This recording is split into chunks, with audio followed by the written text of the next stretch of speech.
Good afternoon, everyone. My name is Kimberly Overman. I'm the chair of the Commission on Human Trafficking. Thank you all for joining us today.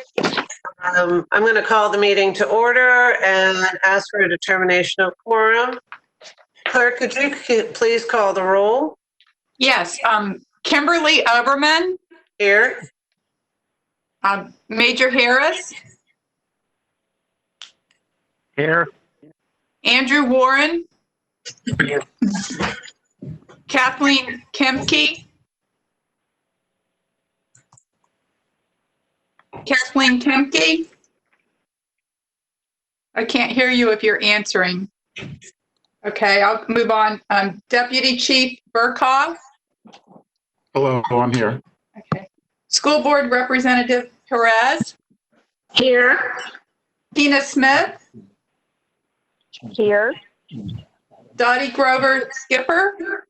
Hi, everyone. I'm here. Santiago Carrada. Here. Jennifer Glaster. Here.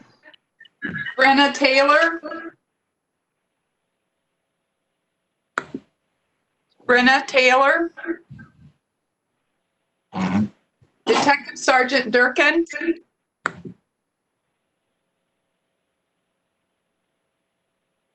Detective Sergeant Durkin, Kevin Durkin. I don't see him present as of right now. Okay, Charles Klug. Luke, yes, I'm here. Klug, okay, sorry. Iris Valdez Corey Dunaway.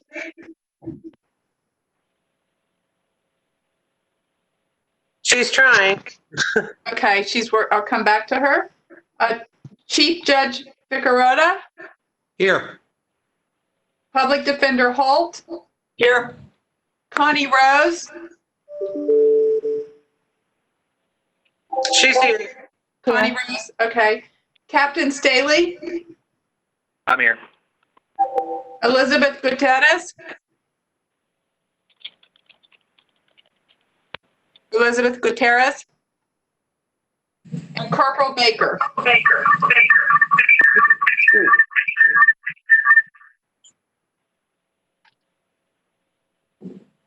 I didn't hear an response from Corporal Baker.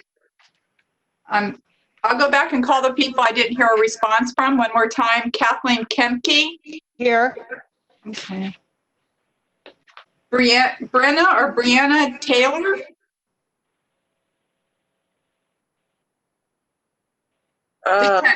Brenna was here. I'm not seeing her I see her logged in. She's muted, so I'm not sure she's able to respond. Okay. And then we have two new call-in users. James, do you want to identify them, please? Yes, ma'am. I have two call-in users. Well, third one just joined in. The first call-in user is area code 813363. Can you identify yourself, please? It's Donna Brown. Commissioner Overman, Donna Brown, my paralegal. This is the Borough County Attorney's Office. Understood. Excellent, thank you. The next call-in user is area code 813627. Can you identify yourself, please? Iris Valdez Corey Dunaway. Okay. Ms. Valdez. Excellent. Well, thank you all for joining us today. James, do you need to make me the presenter, joiner, recorder, or whatever it is that we do? Yes, ma'am. It's coming your way. Okay, great. Chair Overman. Yes, ma'am. I still there's 4 people still missing. Do you need their names or? As long as we have a quorum, we'll move forward. Okay. All right. And then keep track of those that have not joined us to see if they do join us. Okay. Excellent. Thank you very much. Welcome, everyone. Thank you very much. As I mentioned earlier, I'm the chair of the Commission on Human Trafficking. First on the agenda, or third on the agenda, other than welcoming, is approval of the minutes from our meeting on May 26th. Do I have a motion to approve? This is Dottie. I make motion to approve. Julie will second. Excellent. So we have a motion and a second. Clerk, can you call the roll for a vote? Yes, I can. Okay, so Chair Overman. Yes. Okay, Major Harris. Yes. Andrew Warren.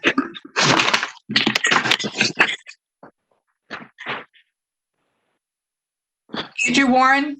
Yes. Yes. Okay. Yes.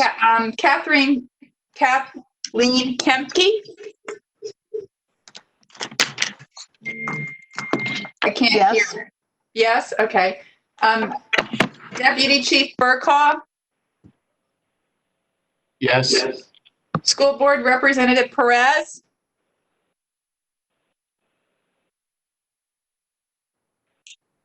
Yeah. Karen Perez. She was here at one point. I thought I heard a slight yes, but she is here. So, but she's muted at the moment. Okay. Tina Smith. Yes. Dottie Grover Skipper. Yes. Santiago Carrada. Yes. Jennifer Glaster. Yes. Brenna Taylor. Yes. Yes. Detective Sergeant Durkin. He still hasn't arrived. Okay. Charles Klug. Yes. Valdez Corey Dunaway. Yes. Chief Judge Ficarota. Yes. Public Defender Holt. Yes. Connie Rose. Yes. Captain Staley. Yes. Has Elizabeth Gutierrez arrived? Or Corporal Baker? All right, so everyone present are yes.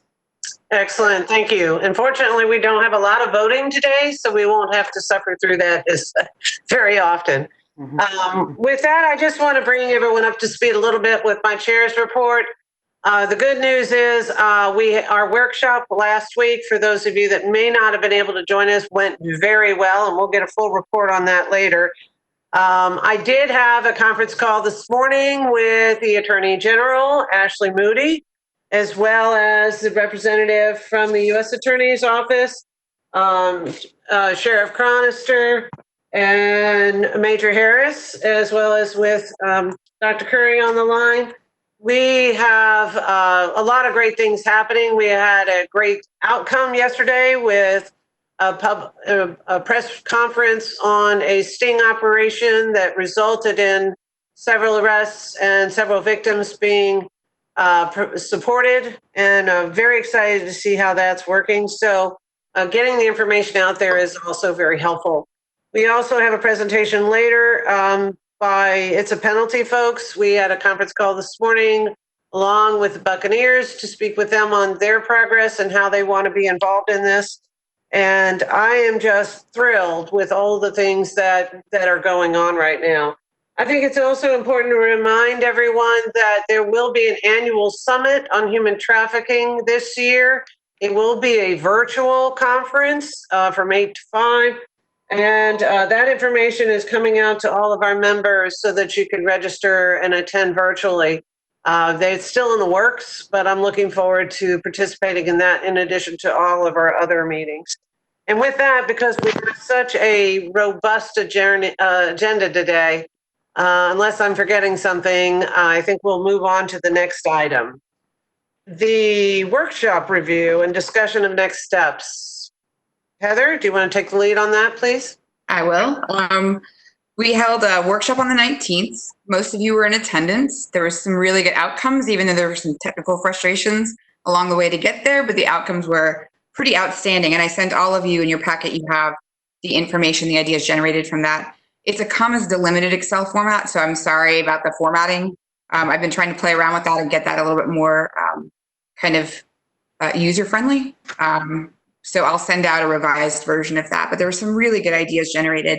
And maybe during member updates, if anybody wants to address some of those ideas, We can do just a really brief summary of that. But we developed, after the interviews and looking through all of your priorities, Sherry Sutton, who was our facilitator, put those into in vivo, the interview notes, and then developed a set of priorities based on that, which developed into 4 working groups. So we have communications and media, education and awareness, services and resources, and judicial and legislative affairs. So those are the 4 teams that we broke out into.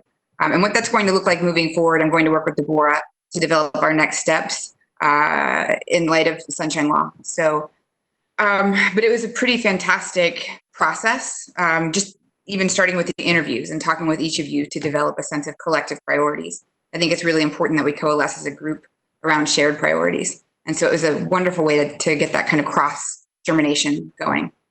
So that's really pretty much it. We'll talk about the next steps once we have more concrete pathways to those. Excellent, excellent. Thank you very much. We can't thank Sherry Sutton enough for the work of getting that together and giving us deliverables to start the conversation within the committee work. And I'm real pleased with how that worked out. Yeah, technology is always interesting. So getting used to that was a little bit of a challenge, but we learned a lot about how it worked and it gave us deliverables that we could work with. So I'm very excited and want to thank you all for participating. The liaison updates. First on the agenda is Corporal Alan Wilkett from Pasco County Human Trafficking Task Force. Corporal Wilkett, are you? Yes, ma'am. Excellent. Thank you so much, Commissioner, for the invitation and to be here. First of all, I just want to say good afternoon to everyone. I looked across the screen to see who all was involved, and I recognized so many of you. And a couple of you are actually smiling, so that's a great thing. So, hey, I won't take a lot of your time. I just want to kind of highlight a program that we are doing right now as kind of a proof of concept. This proof of concept is reached out to some friends of mine who are part of a data group, a technology company. They are staffed by former analysts from organizations that have 3 letters associated that are kind of spooky people. And so these spooky analysts have formed this technology group. And so we talked to them about identifying some areas specifically because the Super Bowl is coming. But we wanted to do something that was more than just a Super Bowl initiative, but more of a large-scale event. So anytime there's a large-scale event coming in, to develop a template that we're able to kind of push out and do both an operational and an educational piece when it comes to that. So in Pasco, what we've done is we looked at, with law enforcement input, we looked at high traffic corridors. So for Pasco, that's going to be 19, Suncoast, 41, the Interstate, 301, north-south corridors, where there may be transient traffickers who are bringing their stable or bringing their victims into the area for these large-scale events. I think it's important to recognize that the Super Bowl in and of itself is not evil. The Super Bowl is simply an event. However, we do know that traffickers look at some of these large-scale events as an opportunity because the data is all over the place as to whether trafficking increases during an event, whether it decreases, it stays the same. We know that trafficking is a static event. It happens all the time. But the trafficker look at these large-scale events as an opportunity to make more money. So bringing in these victims into these large-scale events. So we're looking at how do they get here using these high-traffic corridors, and then where are they staying or what businesses are they most likely to visit while they're in the area. So north-south corridors, high-traffic corridors, intersecting with our east-west, which is, of course, 56, 54, and 52 for us. So looking at those intersecting points and what high vulnerable businesses lay inside those high vulnerable intersections. So looking at a half-mile radius around those high-traffic corridors and what high vulnerable businesses are in that half-mile radius there. So we look at, and we know from experience, and you know this, I'm not telling you anything new, but some of the things that we look at high vulnerable businesses are going to be hotels, particularly 3-star and below.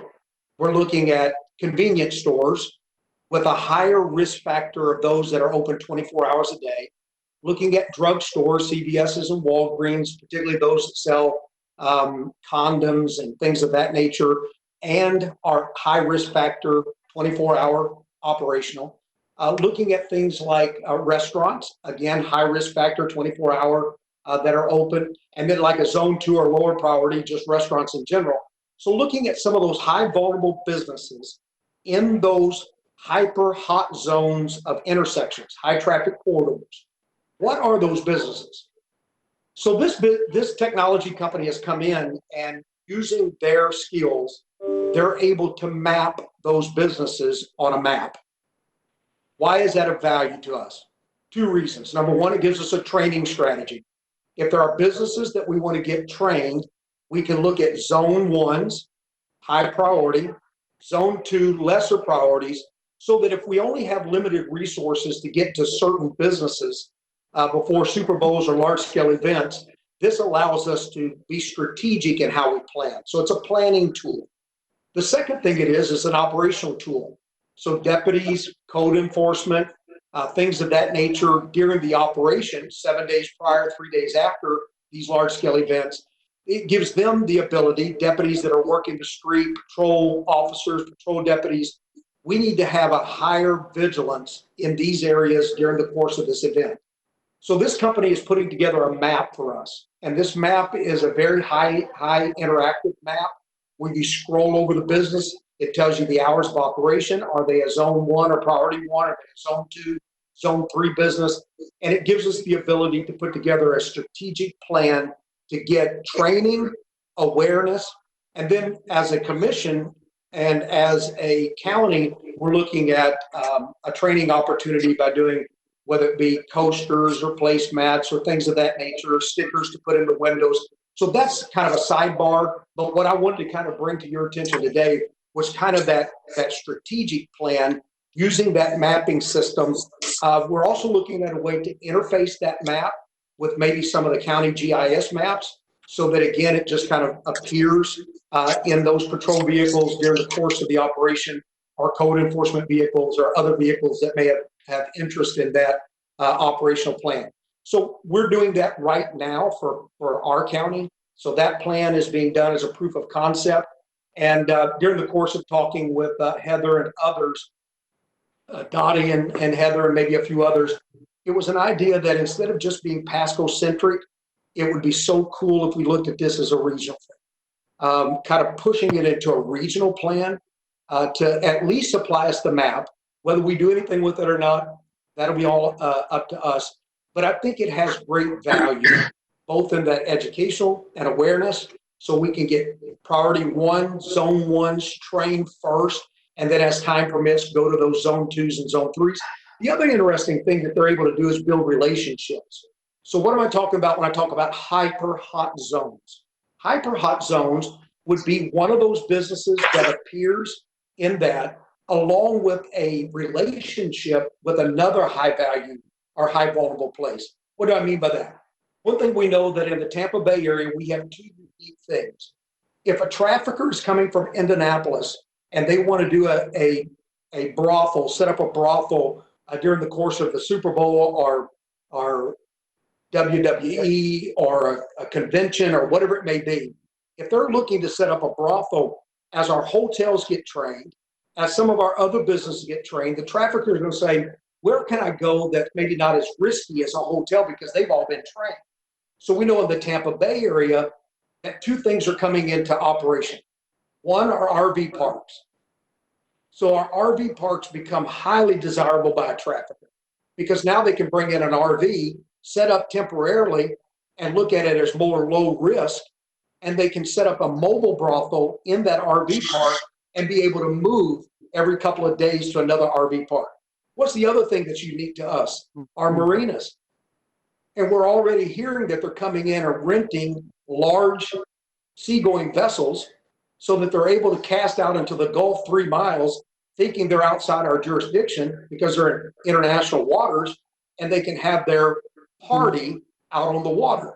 And so now we have to look at marinas, RV parks, short-term rentals, Airbnbs, things of that nature as potential. So what we're looking at is we're looking at developing a relationship. finding those high traffic corridors, yes, hot zones, finding those businesses that are high vulnerable businesses. But if they're within a half mile of one of those, what we just called RV parks, are there a 3-star hotel or less?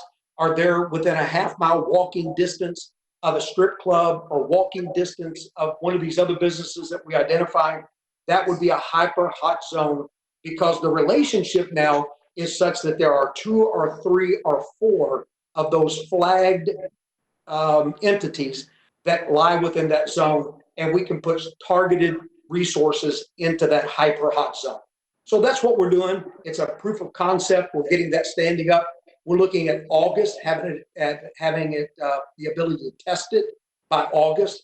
And we just wanted to come today. I wanted to come today, not necessarily representing any one entity, but just come today and share that that's something that I think has interest, and it certainly, I think, has value, and just present it to you as a commission and get your feedback.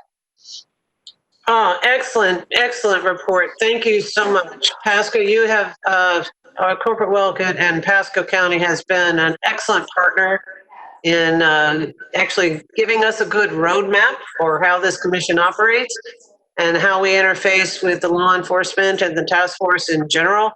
One of the things that I think you'll be happy to hear in the workshops that we did on Friday is across each of our committees, subcommittees, underlies the data tracking, measuring goal. So each of our committees will be addressing that, and I'm very much interested in learning about your data generation, how you're utilizing that data, what information we can use to measure our success, but also where we can or where we don't, that can be provided by our law enforcement teams so that they can map out the best solution for investigating and actually fighting this crime. But the other element that I heard from you was their opportunity for us to find those best partners that our outreach and training can reach, to find those entities and those business models that can best benefit from our Hillsborough Heroes training, online training program. And so that gives us a good way that we can move forward. With that, I'll open it up to questions of Corporal Wilkett. Does anyone have a question? And remember how to raise your hand so that we're all talking at the same time. I'll look for raised hands. Okay, Iris Valdez, I see your hand. That's an error. I can't get it off. Okay, Jennifer Gleister. I just wanted to chime in that our organization has had the wonderful opportunity to work with Alan, and anything that he is promoting or suggesting, I just can't say enough about him as a human being. Heaven forbid you are a human trafficking victim. He's the type of man in law enforcement that you want to find and recover you. He is truly boots on the ground and understands what's going on our street. So anything he suggests, I'm just 100% behind. Excellent. Well, that was a very nice endorsement, Corporal. It was, and those don't come very often. So thank you very much. All right, Dottie Grover Skipper, recognized. Yes, thank you, Commissioner. I've known Alan for a long time, and I would concur with what was just said about him, his integrity, character, his work ethic, his passion for this is, he raises the bar 100%. And I just want to say, and I don't know if Josh with It's a Penalty will talk about it later, but I know there's an organization called In Our Backyard who actually, they do outreaches into all the convenience stores around Super Bowl. And I know that Nita Bells and that organization will be coming into Tampa for that, I think in partnership with It's a Penalty. So I know Alan, that organization would be very interested in what your mapping discovers for them to target convenience stores. But thank you for all the work that you've done forever, Alan. Thank you, Dottie. And In Our Backyard obviously was working out of Miami as well, and as well as around many of the Super Bowls back some years ago now. And one of the things that I think a system like this allows us to do is heaven forbid that NGOs and government organizations would ever work together. And I say that in jest. My hope is that we all can. But having something like this, I think, gives all of us the ability to work off the same sheet of music. And I think there's a lot of value to that. So we're looking at that as well as the ability to coordinate both the NGO side as well as maybe the law enforcement side and the commission side, any of those bridging organizations, and allowing us to kind of target both the awareness and education piece and then hopefully the operational piece as well. So thank you, Dottie. Thank you so much. Thank you. Brianna Taylor, you're recognized. Thank you, Madam Chair. I'm very interested in the system that the corporal talked about. I'm wondering if there's a way for us to see a demo of that system. I am a techie a little bit in a former life, and I used to work for one of those three-letter companies. So I'm just really curious as to what the system looks like. So I'd love to see a demo if that's possible. So I saw kind of this past week, I saw kind of a raw model of what it's going to look like. I'm not a techie. I'm much more comfortable kicking a door down than I am on a computer. However, what I would say is about that is what I saw, I was super impressed with. We will have by August, we will have a working demo ready to go by August. And we would be absolutely happy to share that with you and take a look at it, kick the tires, see if it's something that is a vehicle that could have value to you as well. And I have already spoke to them that if there were such interest from Hillsborough to make it more regional than just a county effort, would they feel comfortable kind of broadening out that proof of concept? And their answer was absolutely they would. Excellent, excellent. Brianna, you just told on yourself. Guess what? That's what's great about these meetings is we get a chance to learn about each other and how we can best add value to this equation. Thank you, Corporal Wilkett. And I am very interested. Obviously, human traffickers don't really care about county lines. And as we've had some success with stings, our surrounding counties could be impacted. And so partnering together is critically important. Connie Rose, you're recognized. Had to mute myself. Hi, Alan. It's so great to see you. So I feel like you were in my brain because this morning I was sharing with the Free Network about some of the different areas that we need to expand out to, and bringing in the RV parks, about being the mobile brothels, about the yachts being the mobile brothels. And so thank you so much for bringing that up.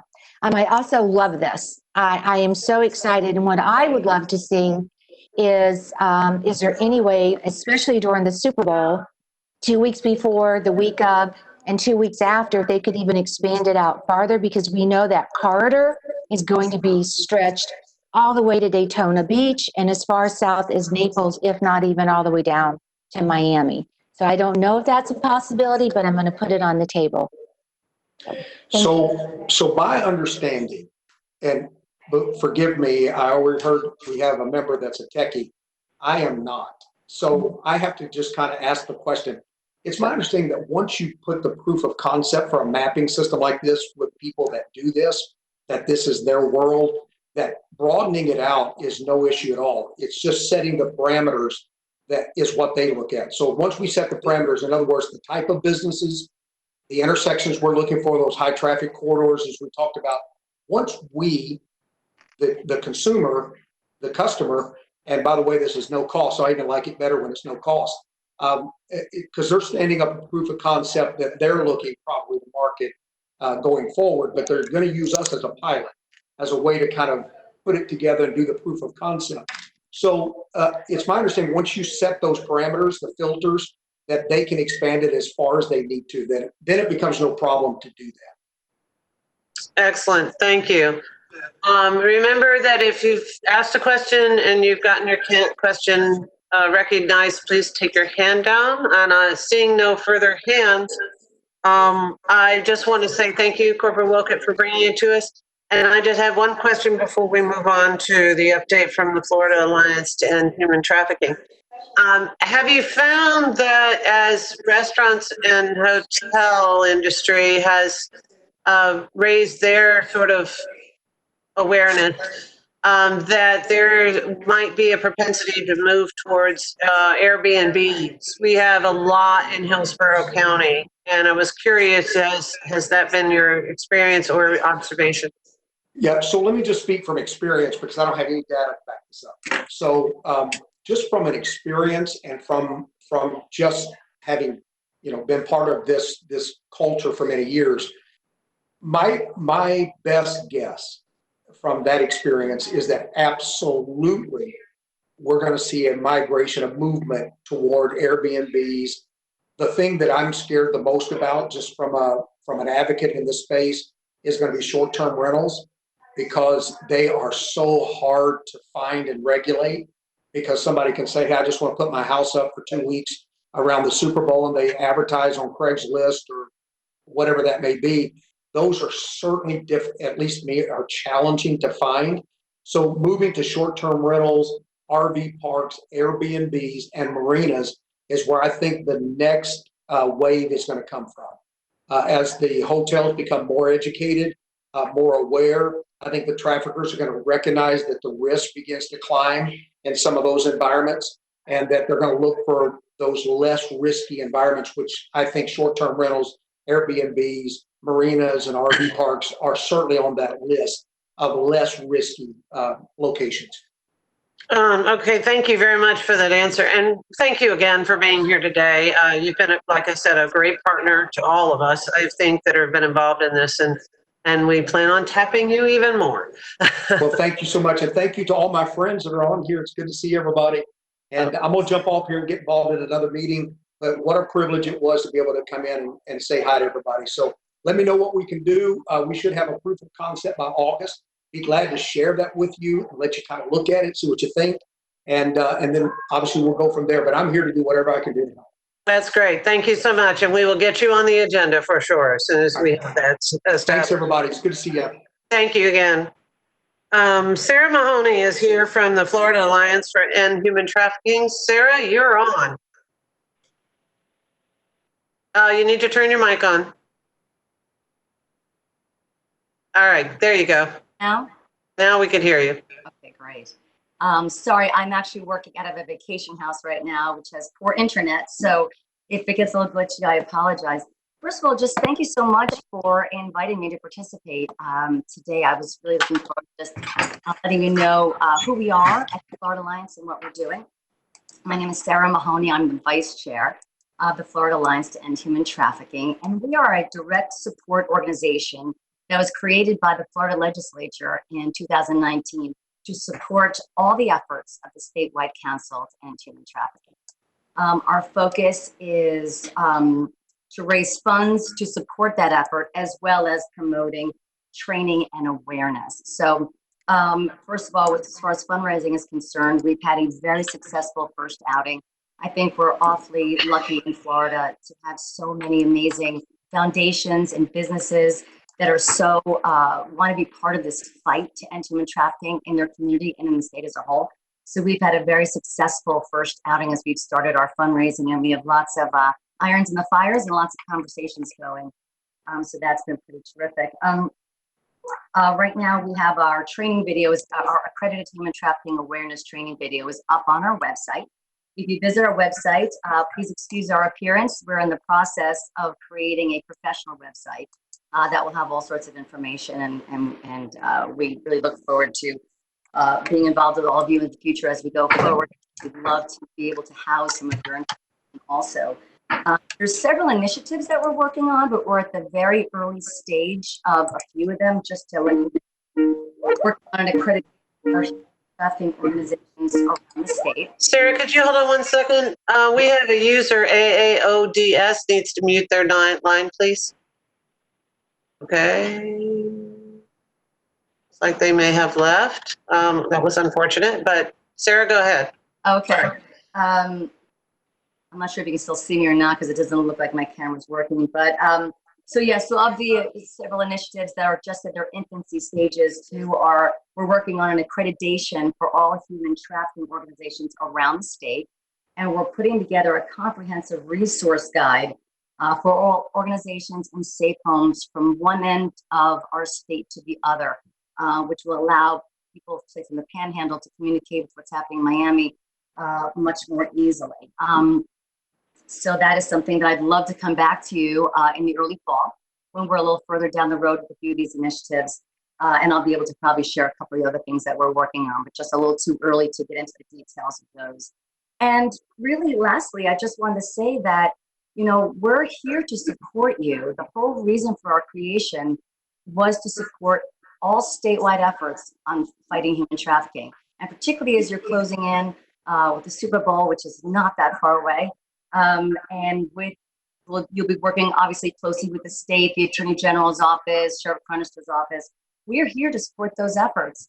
And I'm super happy to say that you've got an amazing lead staff person in Dr. Curry, and we've had several conversations, and we're here to support efforts. So please just keep communicating with us, and whatever we can do, we just, from the Florida Alliance, we want to tell you, we think you all are doing a spectacular job. And in a very short period of time that you've been working, you've done some amazing things. So thank you for inviting me to address you today, and best of luck. And remember, we're here. We're here to support all your efforts. Excellent. Thank you very much, Sara. Are there any questions for Sara Mahoney, please? Don't see any hands raised. If your hand's not working, you can wave wildly. I do take that response too. Okay. Well, thank you very much. With that, we'll move on to the next agenda item. Oh, Dottie? Yeah, I finally got my hand up, but I just, Sara is also absolutely incredible and top notch. And the state is very, very lucky to have her working on this initiative through Sara and this amazing team, which Alan is also on that alliance. Yes, Alan is a fellow board member as well. Yes, they will get it done. So thank you, Sara, for all your hard work. Thanks so much. Excellent, excellent.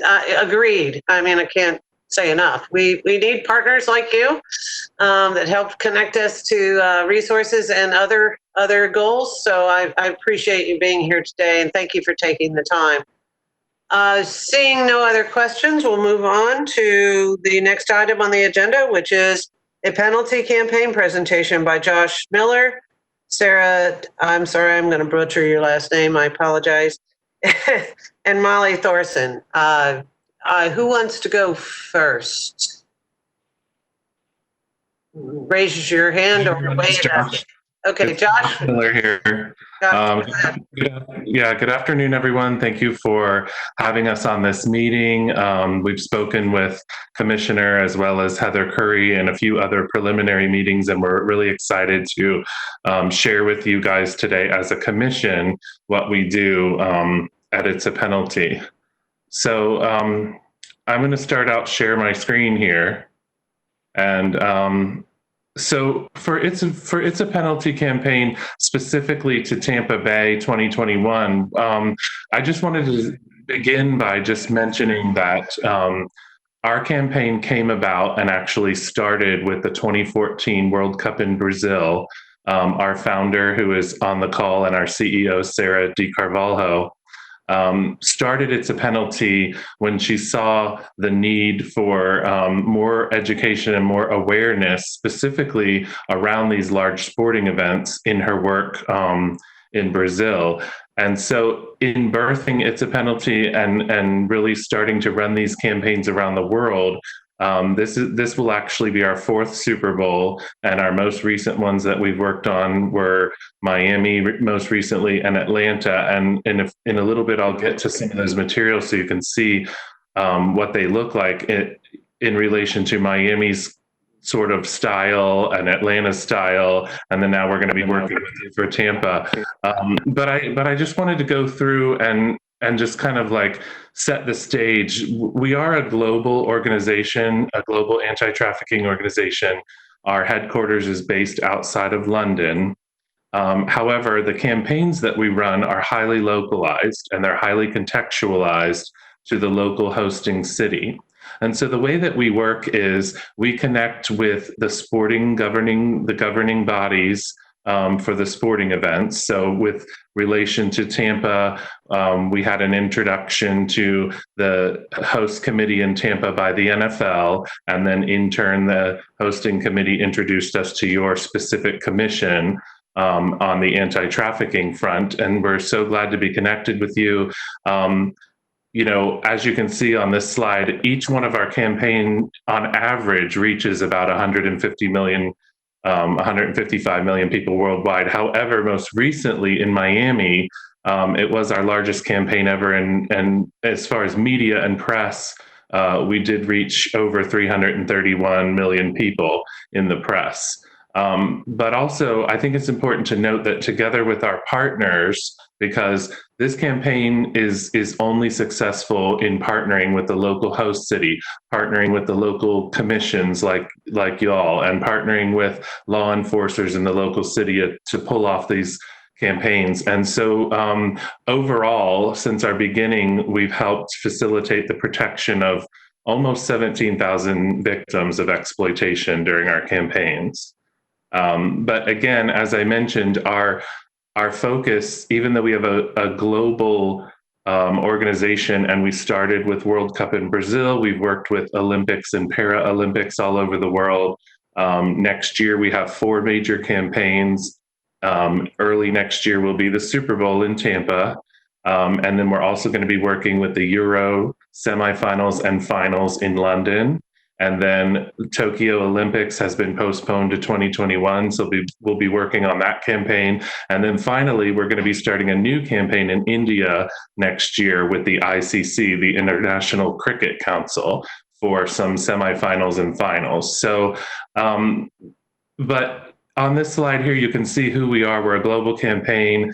Our tagline is really harnessing the power of sport to prevent abuse, exploitation, and trafficking worldwide.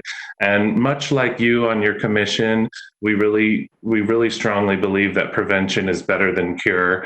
So in doing these campaigns, we in a minute, you'll see some of our ambassadors that we use, but we really work with a lot of the biggest names in sport, whether it be the NFL, the Olympics and Paralympics, the World Cup, the Euros. But then again, like I mentioned, we work very closely with the sporting governing bodies.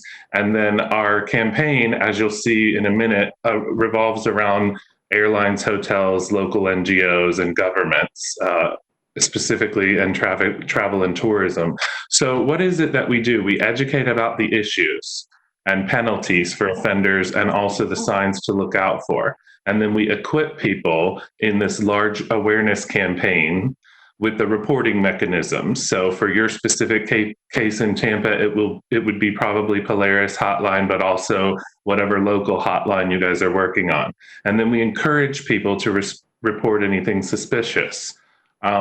You know, and that really is to prevent these crimes before they happen. You know, all of us on this commission, I know, believe, and I'm sure Alan, who spoke previously, if we can prevent this from happening, it's better than having to deal with the aftermath. But we're still, you know, I'm still glad that there are law enforcers and people like Alan that are willing to deal with the aftermath, but also to reduce demand through raising awareness about the penalties for people who are coming in from other countries to see the Super Bowl, but also from other states in the US, as well as increasing the amount of reporting. Last year in our campaign with Miami during the Super Bowl time, we did note a 163% increase in calls going to the Polaris hotline, as opposed to the same time last year. And then finally, we do really want to leave a positive legacy. So part of this is working closely with you, but also leaving certain components and pieces of our campaign that can be a legacy to help you continue in your fight, because we very much want to do that. So let's get right into the campaign activities and what they involve. Our founder, Sara, who's on the call, she always mentions how research talks about it. You know, if you see something 7 times, you'll actually remember it. So there's different touch points that we use in our campaign. There's 8 listed here, but that includes our volunteer outreach day, and I'll get to that. So first of all, we start with a campaign film, and I'm going to show you that film shortly. It's a 30-second PSA featuring some of the largest names in the NFL. And that film runs on the airlines. It also runs in our partner hotels. We have partnerships with worldwide hotel chains, and also we make connections locally with the airports. In Miami last year, with our campaign specifically, we had these It's a Penalty still screens all over the Miami International Airport. And earlier when I was speaking with Commissioner Overman, I was explaining that at all baggage claim terminals, including terminals for any airline, the still screen with the faces of the local Miami Dolphins players, as well as Aaron Rodgers, was available for people to catch their eye and to look and see the hotlines. In addition to that, we produce campaign materials, which I'm going to show you shortly as well. We partner with taxis and ride shares, including Uber. We partnered with Lyft as well in our Atlanta campaign. And then we have a volunteer outreach day. So in addition to a big launch that we do about 4 or 5 weeks or so before the Super Bowl, we also have a volunteer outreach day that is 1 week ahead of Super Bowl. As Dottie mentioned earlier, we are planning on partnering with In Our Backyard, who does an outreach to convenience stores. And we also work with the SOAP campaign. The SOAP campaign is a great organization. And with our partnership with them last year, we had over 500 volunteers on our campaign outreach day. And we delivered about 50,000 soaps with the Polaris hotline, 80,000 makeup remover wipes, all of our It's a Penalty leaflets and posters and wristbands and campaign materials. And we've delivered those to 400 plus hotels all around the greater Miami area. So we reached up a little bit into Fort Lauderdale and some of those key areas.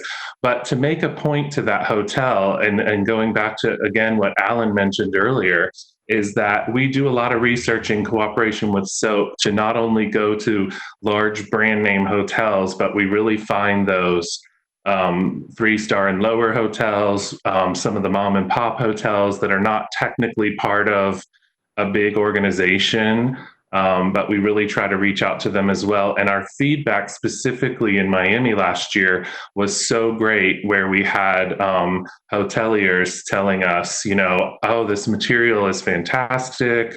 I didn't know that all of these signs were potential human trafficking signs. Thank you for bringing this to us. Some of these real small mom and pop hotels. So it was really great. And then social media. So part of our campaign is a huge blast on social media. We push it out on our channels, but it's also pushed out on all of our partner channels. A21, who is our founding partner, and Mollie Thorsen is on the line with us today. And all of our other campaign partners, our hotel partners that we work with, we push all of that out on social. And then as far as campaign ambassadors, so one of the keys to the success of our campaign really is the fact that we have ambassadors that have volunteered their time to help present this message about exploitation, abuse, and trafficking. And they're really some of the biggest names in sports. So you can see Aaron Rodgers, Andy Dalton, Benjamin Watson, and then specifically from the Miami Dolphins, who we worked very closely with, Charles Harris and Jerome Baker. And then we had Nick Foles and Ryan Tannehill last year in Miami. So next, what I'd like to do is just play our 30-second campaign film that we ran in Miami. So I'm just going to play that for you now. Sport brings people together. We stand with It's a Penalty against the exploitation and trafficking of vulnerable people. These crimes are illegal.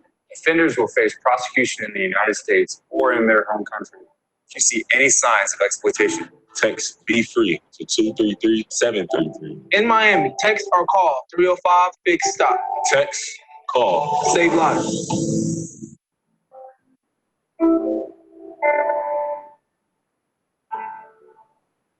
These crimes will not be tolerated. It's a penalty. So as you can see on that short video, that is the video that runs on the airlines, it runs in the hotels, it runs in the airports. And you could probably see at the end there, we had a bunch of law enforcer SEALs. So we had official support for our campaign through the host committee and through the Women's Fund, who was the lead NGO for anti-trafficking. But we had official support from Homeland Security Investigations, the Attorney General's office, all of those law enforcers. And I, again, speaking with Commissioner Overman this morning, you guys have a great connection with all of those law enforcers as well. So we're really happy to hear that. Specifically now what you're looking at, these are the campaign materials that we produced for Miami. So we had double-sided leaflets, posters, and they may be a little small on your screen, but basically the messaging is stop exploitation and trafficking, call, text, and save lives. We have the Miami local number, the National Polaris, and the Be Free text line, and the faces of our players. And then on the posters, similar things. And one of the great things about these materials is that when we bring them into the hotels, like for example, in Miami last year, we partnered with IHG, the Intercontinental Hotel Group, and they had these posters everywhere when we went in to visit the hotels, in the back of their house, in the housekeeping areas. We produced them in Spanish for the Miami market, which we're talking about doing similar with your Tampa market so that hotel workers and staff can read it in Spanish as well. The double-sided business cards are a great little tool that people love to just have with them during the time of the campaign because it lists the signs to look for and an easy way to contact the hotlines. We had wristbands that the hotel staff would wear. And we also produced lip balm with the number, the hotline number on it. Those lip balm were delivered to those 400 plus hotels, and they put them in the hotel bathrooms, in the lobbies and things like that. And then down at the bottom corner, you'll see this is a rear view mirror hang tag that we worked in cooperation with Uber. And the Uber drivers had, not only did they just have this hang tag and we gave them the business cards, but Uber worked with us to create a formal training for their drivers. They did this training in Miami-Dade County, in Broward County, and also up in Palm Beach County. And the drivers were trained on the signs to look for, what to do. They had these little rear view hang tags in their mirror. And the cool thing about that is we have a story from Atlanta where somebody was taking an Uber in Atlanta well a year after the Super Bowl happened. And they said that that little "it's a penalty" hang tag was still hanging in the rearview mirror of the Uber driver. So that was kind of a cool story. This next slide shows Atlanta. So you can see there's quite a difference in the look and feel from the vibrant pinks and blues of the Miami vibe that, you know, we worked closely with the host committee in Miami to create that look. And then this is what Atlanta's campaigns look like in 2019.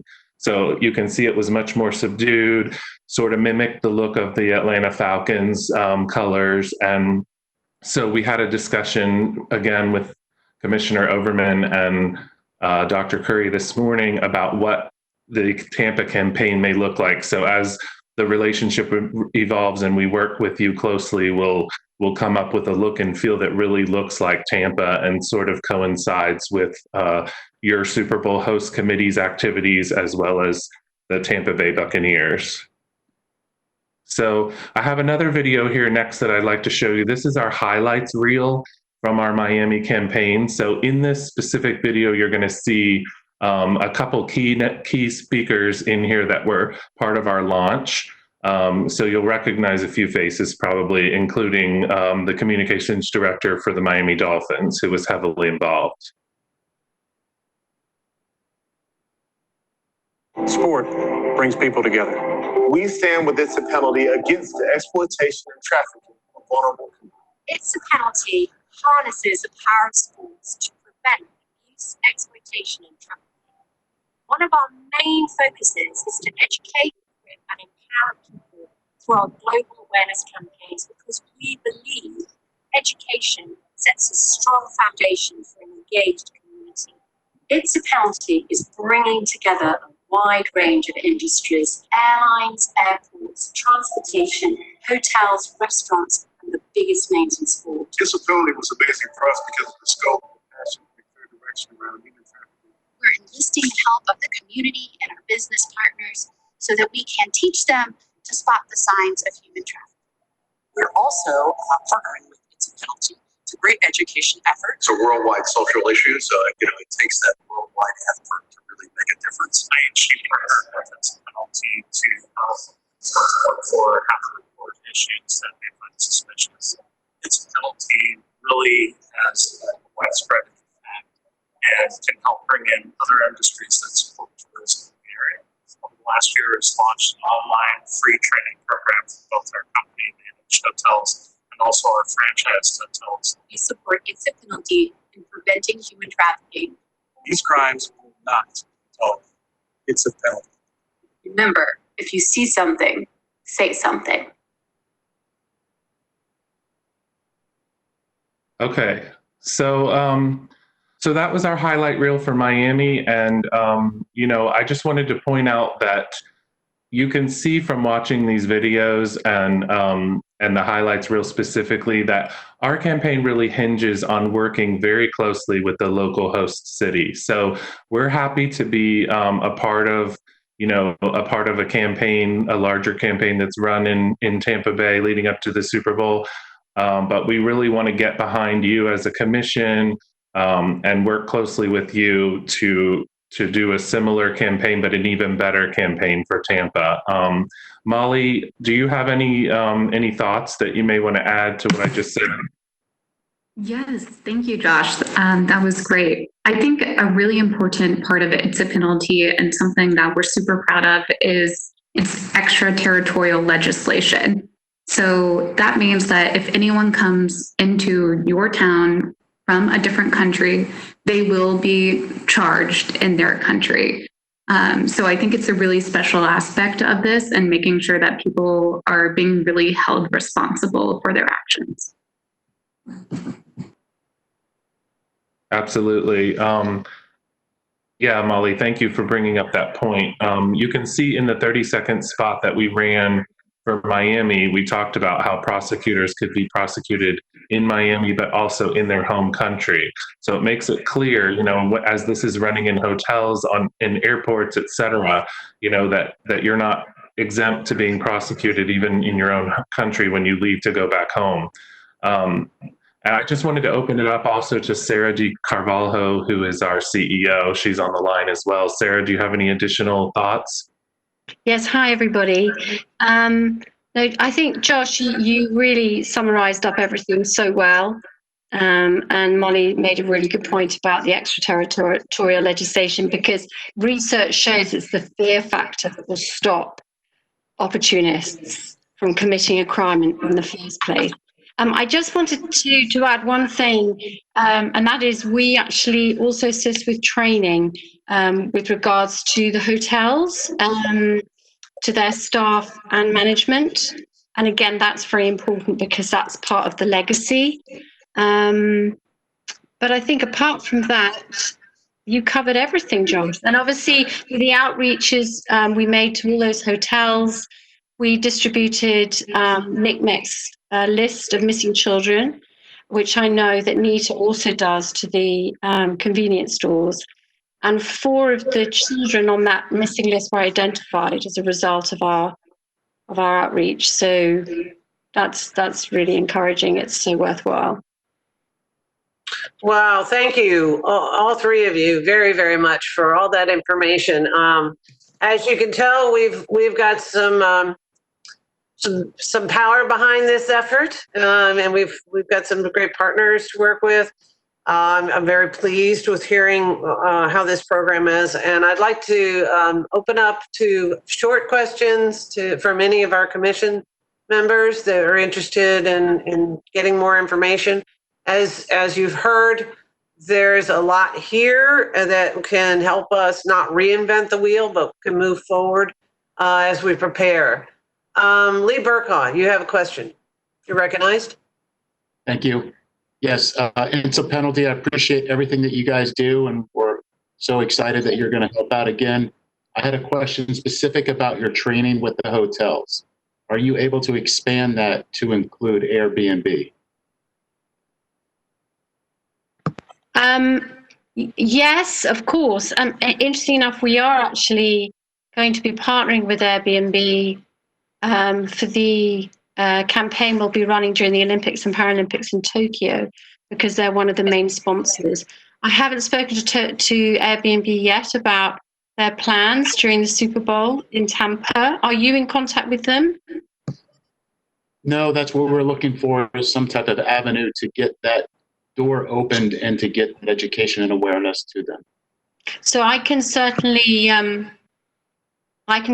contact Blessing, she's the head of corporate social responsibility, and talk to her about, obviously this meeting that we've had with you and the fact we're going to be working with you for Tampa, and to see whether there's anything we can do. But I think it's really important that Airbnb are part of this. I really do. That's great. So I'm sure Dr. Curry can help connect you with Detective Burkaw and make sure that we make hay with that connection. Dottie Skipper. Yes, me again. I just want to say I saw firsthand their campaign in Miami, top notch, and I highly recommend and thrilled that we're partnering with It's a Penalty for Tampa.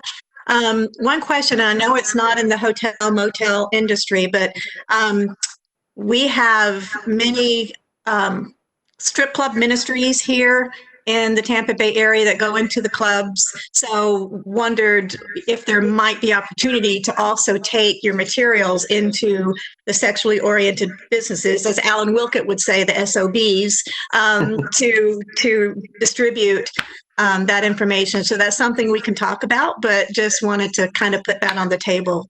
We have robust ministries that blanket the strip clubs and the SOBs in this area.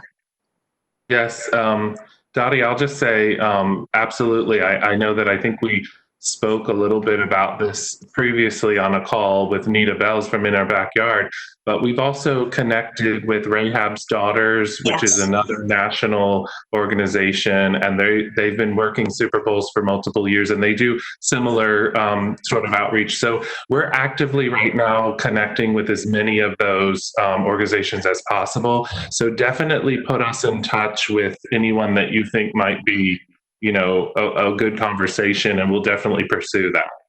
Awesome, because I know we do some work with Rahab's Daughters. They're new to the area, but they are amazing. So there's about 5 or 6 different organizations that we're already partnering with Rahab's Daughters. So yes, we'll blanket those entities around Super Bowl time. Thank you. That's excellent. That's excellent. And also, you may or may not be aware, and I think our members also, just in case you're not, Hillsborough County has a sign ordinance for any of those agencies or companies or SOBs or whatever the term is, that requires signage in the language that's spoken, whatever the predominant language that's spoken at that business, notifying individuals of the resources and who to call in the event that they either see or are a victim of human trafficking. And so I'm sure our code enforcement, has the ability to walk into any business to see if the signage is up, can assist us in getting a list of organizations that we may use as a map for doing that distribution. And it might also be a good piece for our GIS corporate Wilkett data projects. So thank you very much. I have another hand. Connie Rose, you have a question? You're recognized.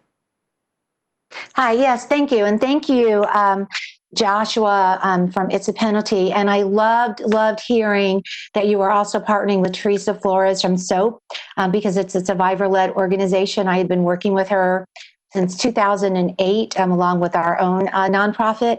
And so I just want to say thank you so much for that, because the combination together is extremely powerful. And I love what it's going to bring to Tampa Bay. So thank you. Excellent. Thank you very much. Seeing no other hands at the moment, we can move to the next agenda item. But as we are moving into our second Madam hour, Chair, I'm yes, sorry. sir. Can you hear me? Mr. Warren, you're recognized. Thank you so much. I'm having trouble raising my hand digitally. Okay. Just following up on Chief Burkhardt's suggestion about getting in touch with Airbnb and what Commissioner, you had just said and what Corporal Wilkett said before, it may be worth talking to the Airbnbs of the world also about trying to shut down the short-term rentals that lead to people using those rentals to perpetuate trafficking activities. I know that's something that the city attorney's office has been trying to do in the past. And this may be another avenue to work with those platforms to make sure that they're not facilitating human trafficking. Excellent. Excellent. Thank you very much for that. Not seeing any other hands raised or waving crazy people, which occasionally does happen. I've been guilty of that before.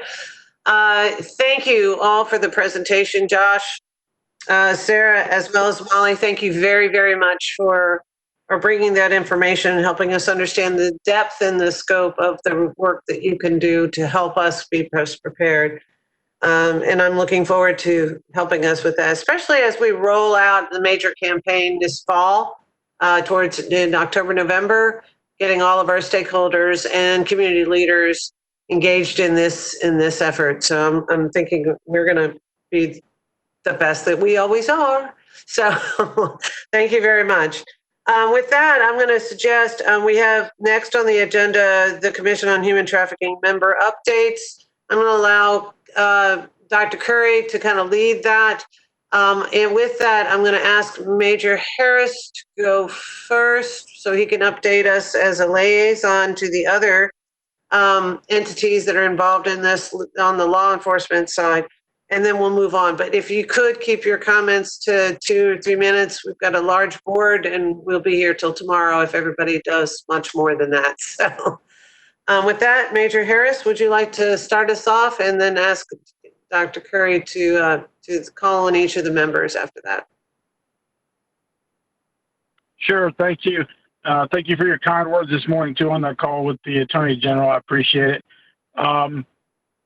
Just a couple updates. I can't speak directly, for the Tampa Bay Human Trafficking Task Force. We are a member agency, and we're heavily involved in the task force. What I can talk about is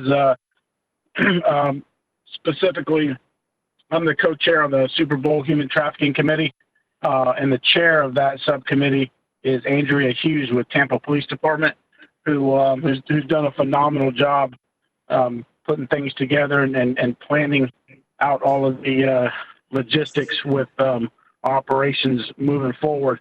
I can tell you at this point, we have training set up in August for law enforcement training. And then also we've been in the planning phase of our operations, and we're almost to a point where we've finalized that, and we are right now, doing our operational phase where we're trying to get all of that locked down as far as operations that we're going to be conducting during the Super Bowl and leading up to the Super Bowl. Aside from that, we're also the sheriff's office is are going to be deploying chatbots during the Super Bowl and the week leading up to. And if anyone's not familiar with that, it's basically artificial intelligence software that we use.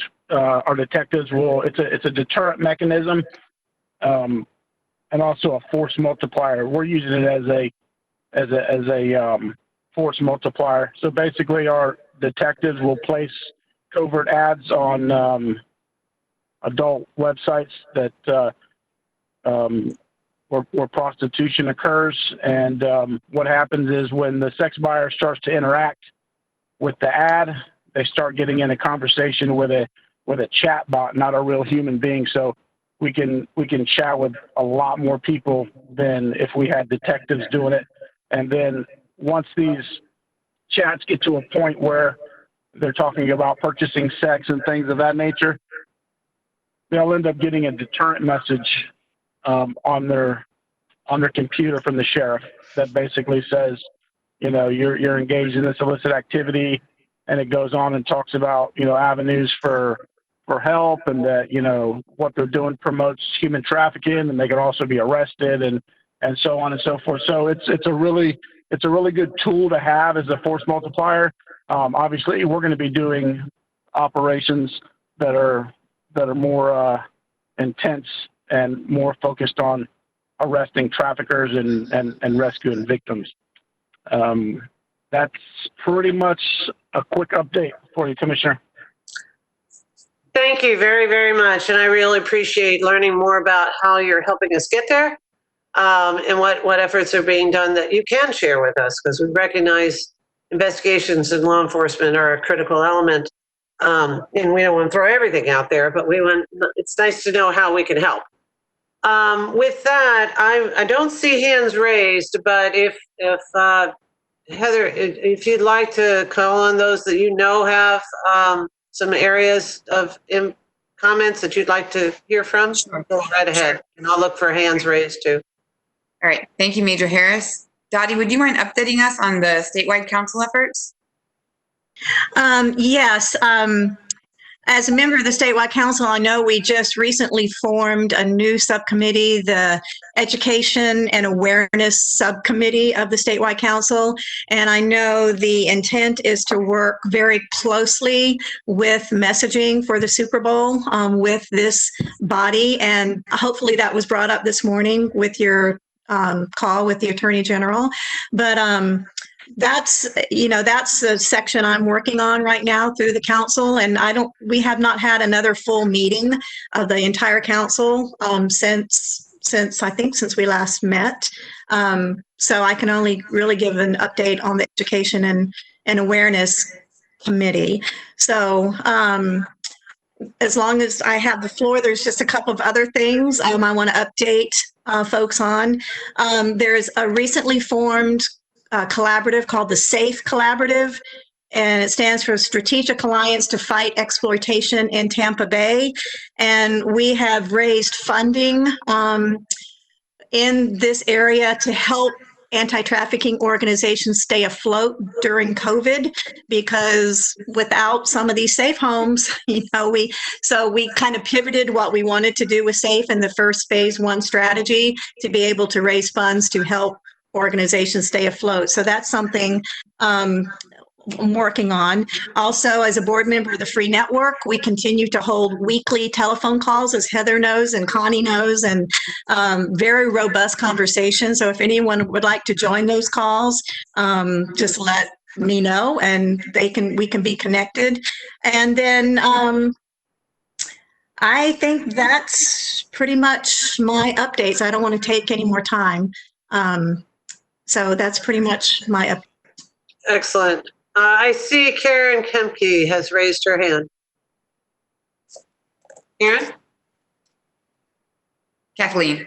Hi. I'm sorry, Kathleen. Why do I keep doing that? I'm so sorry, Kathleen. Well, I think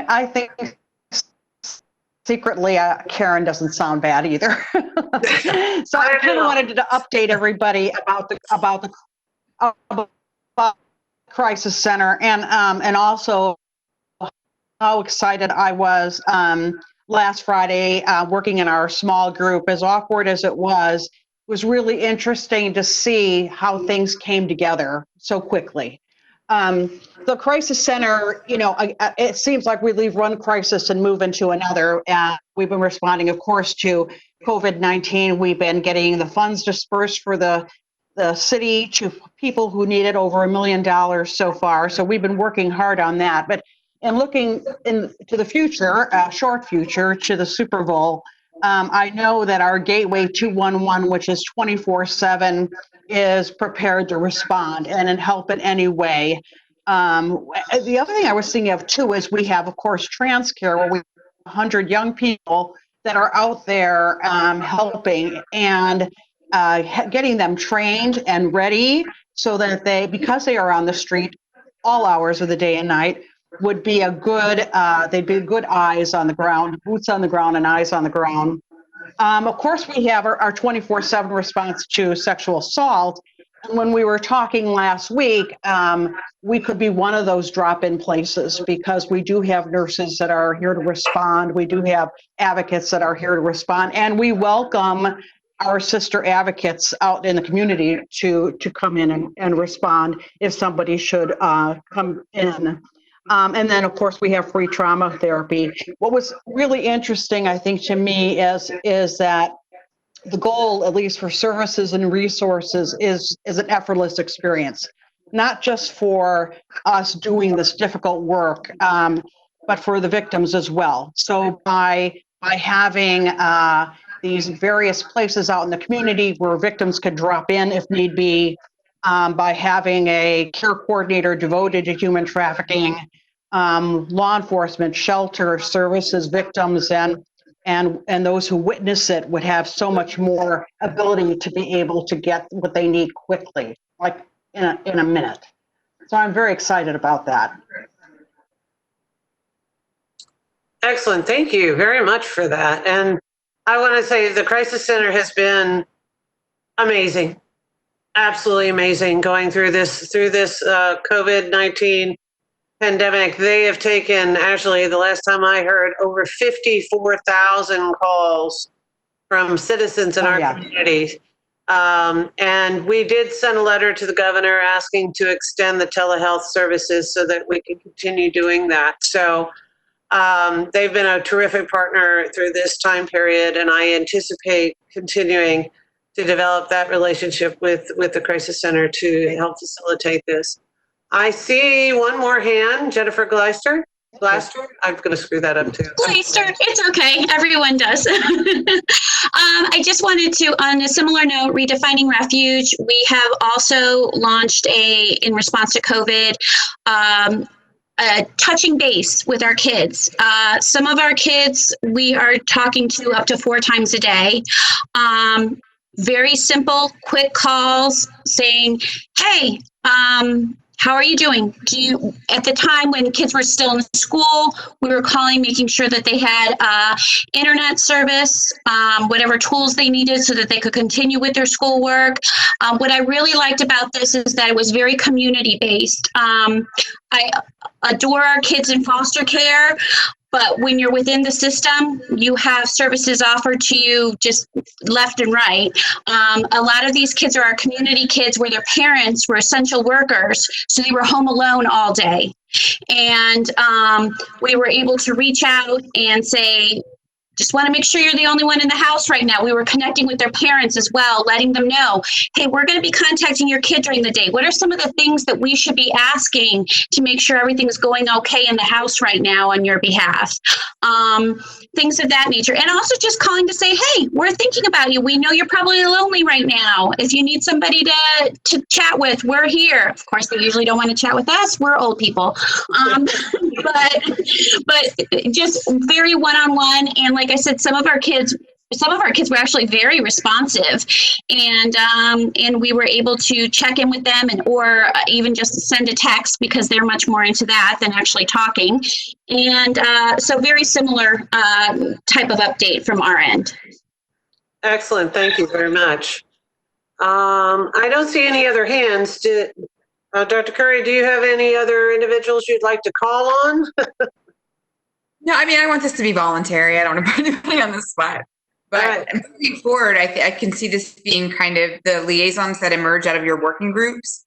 This will be a good moment to catch up on what the working groups are doing and make sure everybody's in sync on the same path. So we'll use that in the future for that opportunity.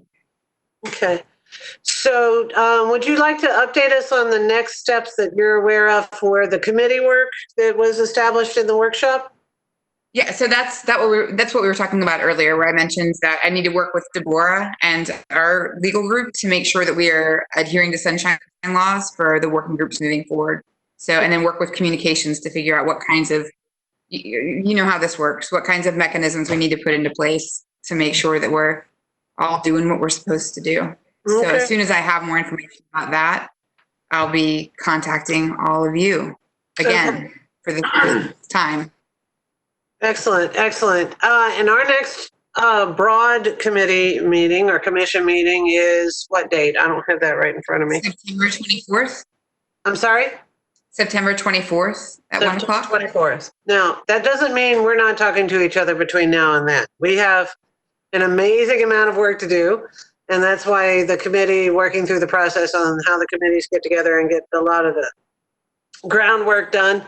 But that gives us also time where we can actually get some of that work done as we prepare for the September meeting. And again, I think the summit is in August, if I'm not mistaken. Is that? Yes, I don't have that date in front of me, but it is. Yeah. Okay. Dottie? It's the human trafficking summit through the AG's office. It's in October. Oh, it's October. Oh, okay. All right, right. October 6th. Okay. Great. Okay. I will say one more thing, which we are working with Visit Tampa Bay. Santiago has been very generous in his time, and his creative team is incredible. And so we're working with them on developing a website for the Commission on Human Trafficking. I'll have more information about that soon. Santiago, I don't know if you want to say anything. I don't want to stop you from weighing in on that.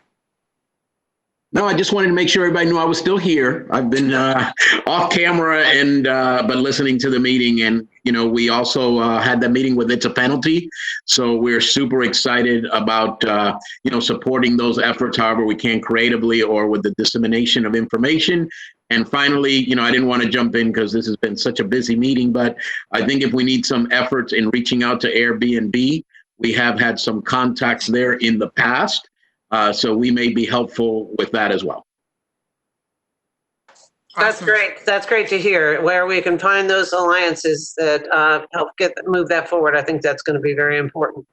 The other thing that I'm going to be doing is a chamber circuit, putting together, working with the chambers when their meetings occur, and asking to virtually present, and as part of their meetings to talk about what we're doing, how we're preparing, and what efforts are going forward to be a partner with us in the efforts to prepare for not only the Super Bowl, but also to build partnerships and sponsorship of this effort moving forward, and bringing those corporate partners to the table to help with the efforts that we're moving forward. So with that, unless there's someone else, which I do not see any other hands, if I'm not seeing your hand and you can't raise it, jump up and down and raise your hands. But with that, I will adjourn the meeting. Thank you so much, everyone. Thank you, everyone. Have a great day. Thank you.